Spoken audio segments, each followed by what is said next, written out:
The Masque of the Red Death by Edgar Allan Poe. The Red Death had long devastated the country. No pestilence had ever been so fatal or so hideous.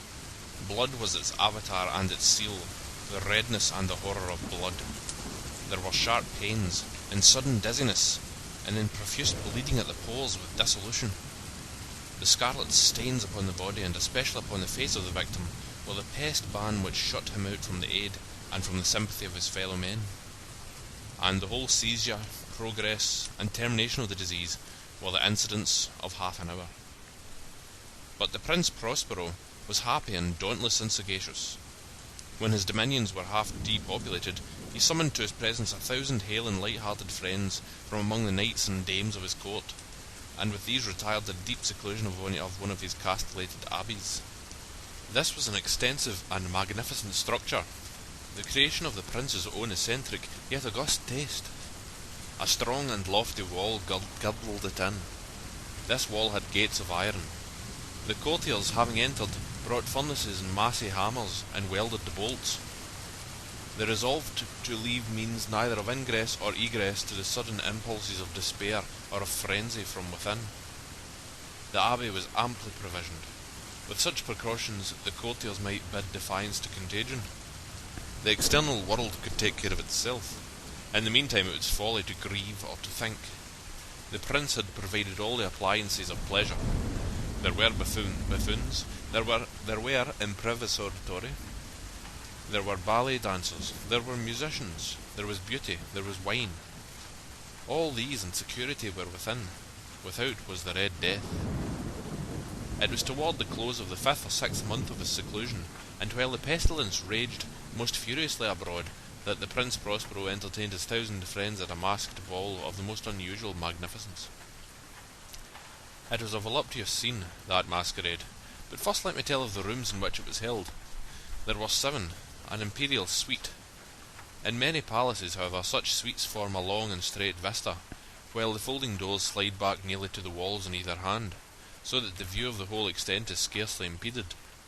Here the case was very different, as might have been expected from the Duke's love of the bizarre. The apartments were so irregularly disposed that the vision embraced but little more than one at a time. There was a sharp turn at every 20 or 30 yards, and at each turn a novel effect. To the right and left, in the middle of each wall, a tall and narrow Gothic window looked out upon a closed corridor, which pursued the windings of the suite.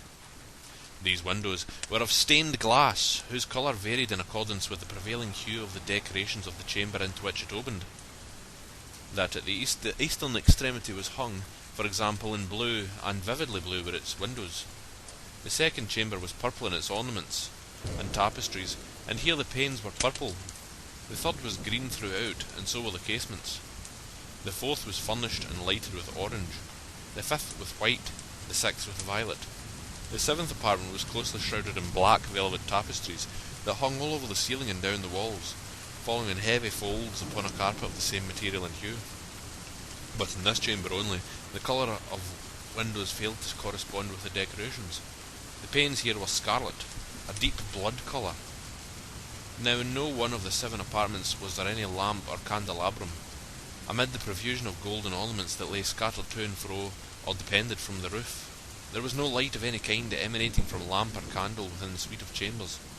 But in the corridors that followed the suite there stood, opposite to each window, a heavy tripod, bearing a brazier of fire that protected its rays through the tinted glass, and so glaringly illumined the room. And thus were produced a multitude of gaudy and fantastic appearances.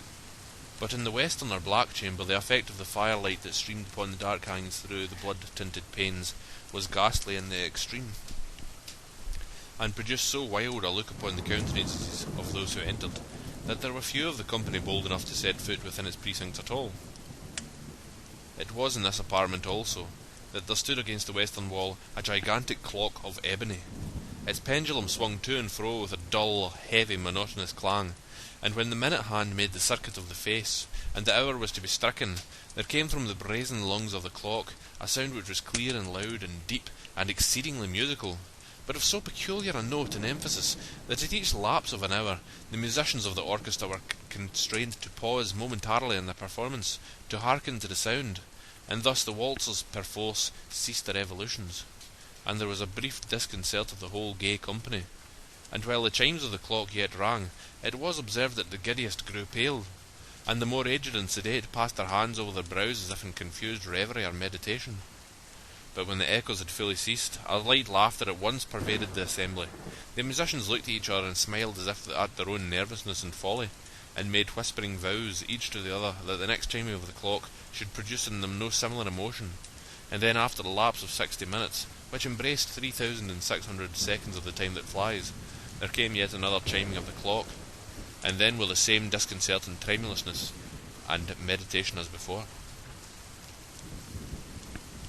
But in spite of these things, it was a gay and magnificent revel. The tastes of the Duke were peculiar. He had a fine eye for colours and effects. He disregarded the decora of mere fashion. His plans were bold and fiery, and his conceptions glowed with barbaric lustre. There were some who would have thought him mad. His followers felt that he was not. It was necessary to hear and see and touch him to be sure that he was not. He had directed in great part the movable embellishments of the 7 chambers upon occasion of this great fete, and it was his own guiding taste which had given character to the masqueraders. Be sure they were grotesque. There were much glare and glitter and piquancy and phantasm, much of what has been seen in Hernani. There were arabesque figures with unsuited limbs and appointments. There were delirious fancies such as the madman fashions. There was much of the beautiful, much of the wanton, much of the bizarre, something of the terrible, and not a little of that what might have excited disgust. To and fro in the 7 chambers there stalked, in fact, a multitude of dreams. And these, the dreams, writhed in and about, taking hue from the rooms, and causing the wild music of the orchestra to seem as the echo of their steps. And anon, there strikes the ebony clock which stands in the hall of the velvet, and then, for a moment, all is still, and all is silent save the voice of the clock. The dreams are stiff frozen as they stand, but the echoes of the chime die away. They have endured but an instant, and a light half-subdued laughter floats after them as they depart. And now again the music swells, and the dreams live, and writhe to and fro more merrily than ever, taking hue from the many-tinted windows through which stream the rays from the tripods. But to the chamber which lies most westwardly of the 7, there are now none of the maskers who enter. For the night is waning away, and there flows a ruddier light through the blood-coloured panes, and the blackness of the sable drapery appalls.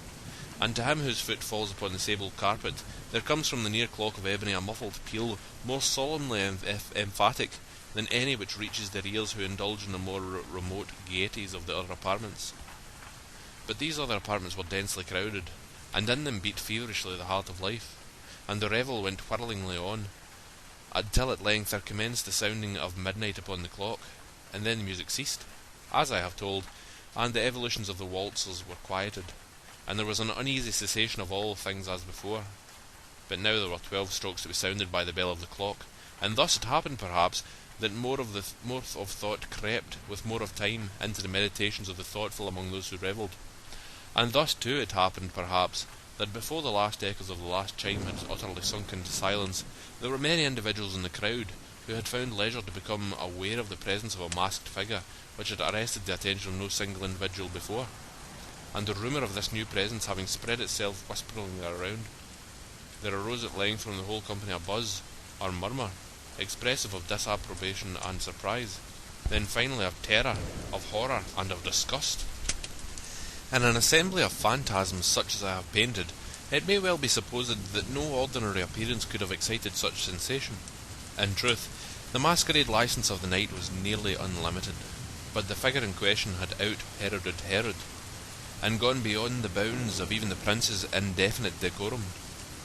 There are chords in the hearts of the most reckless which cannot be touched without emotion, even with the utterly lost, to whom life and death are equally jests. There are matters of which no jest can be made. The whole company, indeed, seemed now deeply to feel that in the costume and bearing of the stranger neither wit nor propriety existed. The figure was tall and gaunt, and shrouded from head to foot in the habiliments of the grave. The mask which concealed the visage was made so nearly to resemble the countenance of a stiffened corpse that the closest scrutiny must have had difficulty in detecting the cheat. And yet all this might have been endured, if not approved, by the mad revellers around. But the mummer had gone so far as to assume the type of the Red Death. His vesture was dabbled in blood, and his broad brow, with all the features of the face, was besprinkled with the scarlet horror. When the eyes of Prince Prospero fell upon this spectral image, which with a slow and solemn movement, as if more fully to sustain its role, stalked to and fro among the waltzers, he was seen to be convulsed, in the first moment with a strong shudder either of terror or distaste, but in the next his brow reddened with rage. "Who dares," he demanded hoarsely of the courtiers who stood near him, "who dares insult us with this blasphemous mockery? Seize him and unmask him, that we may know whom we have to hang at sunrise from the battlements." It was in the eastern or blue chamber in which stood the Prince Prospero as he uttered these words. They rang throughout the 7 rooms loudly and clearly, for the prince was a bold and robust man, and the music had become hushed at the waving of his hand. It was in the blue room where stood the prince with a group of pale courtiers by his side. At first, as he spoke, there was a slight rushing movement of this group in the direction of the intruder, who at the moment was also near at hand, and now with deliberate and stately step made closer approach to the speaker. But from a certain nameless awe with which the mad assumptions of the mummer had inspired the whole party, there were found none who put forth hand to seize him, so that, unimpeded, he passed within a yard of the prince's person, and while the vast assembly, as if with one impulse, shrank from the centres of the rooms to the walls, he made his way uninterruptedly, but with the same solemn and measured step which had distinguished him from the first, through the blue chamber to the purple, through the purple to the green, through the green to the orange, through this again to the white, and even thence to the violet, ere a decided movement had been made to arrest him. It was then, however, that the Prince Prospero, maddened with rage and the shame of his own momentary cowardice, rushed hurriedly through the 6 chambers, while none followed him on account of a deadly terror that had seized upon all. He bore aloft a drawn dagger, and had approached, in rapid impetuosity, to within 3 or 4 feet of the retreating figure, when the latter, having attained the extremity of the velvet apartment, turned suddenly and confronted his pursuer. There was a sharp cry, and the dagger dropped gleaming upon the sable carpet, upon which, instantly afterwards, fell prostrate in death the Prince Prospero. Then, summoning the wild courage of despair, a throng of the revellers at once threw themselves into the black apartment, and seizing the mummer, whose tall figure stood erect and motionless within the shadow of the ebony clock, gasped in unutterable horror at finding the grave cerements and corpse-like mask which they handled with so violent a rudeness, untenanted by any tangible form. And now was acknowledged the presence of the Red Death. He had come like a thief in the night, and one by one dropped the revellers in the blood-bedewed halls of their revel, and died each in the despairing posture of his fall. And the life of the ebony clock went out with that of the last of the gay, and the flames of the tripods expired, and darkness and decay and the Red Death held illimitable dominion over all.